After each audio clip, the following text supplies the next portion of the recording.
It never finish. Ọlọ́pàá don get new motor. It never finish.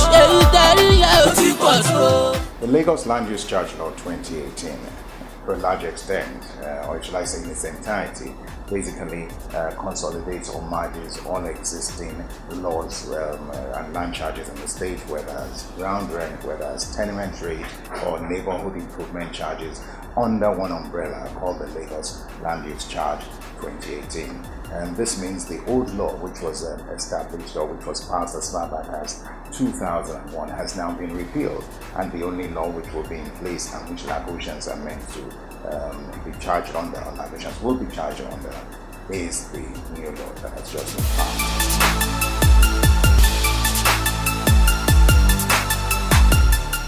We must understand something. It has been signed into law. It is now a law. I'm not too sure, I do not think, or I know that it is not possible for governments to just by the wave of a pen review an existing law. It's going to be difficult. What government can do is what Governor Ambode has been saying. He's saying, I've heard the voice of the people. I will listen. And from interactions, and I know because I sit down here wearing two caps, one as the chief executive, as a citizen of Lagos, as a Lagosian, thoroughbred one, and as the chief executive officer of Ibile Foundation, which is the foundation for future Lagos. That is, we are focused on future Lagos, and we hold any government or governor accountable for delivering on his promises.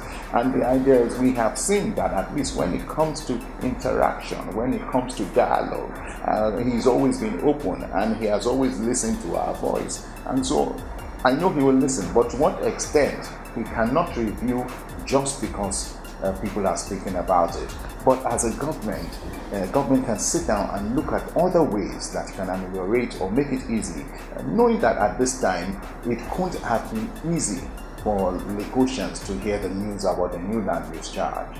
But it was well thought out. It took over a year for the government to pass this one. All other avenues, all other alternatives were scrutinized.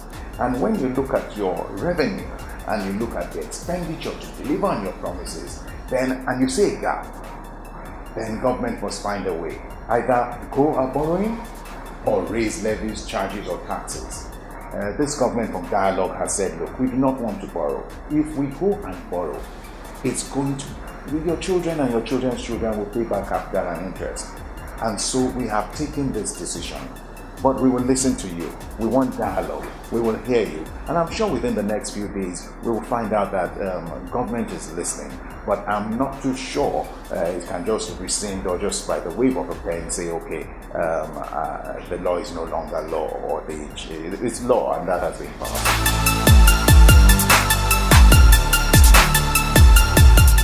I would say from the perspective of government and from the perspective that we have had certain interactions with government, that answer will be no. And this is the situation now. You have the land use charge, and people are saying this is hard on us, this is difficult. Why is there a land use charge? What is government doing? Government's core focus now, and Governor Ambode's core focus now is he has to show the human side of government, which he has always shown from day one. There was no issue of the fact that this is a responsive governor. And on this issue, what I see, again, sitting here from one who leads a citizens engagement initiative, is that we are able to engage with Lagos State, and we're able to say, well, how do we want to go about this, because it might be hard on the people. So I know that for now that is not it, but we must be careful.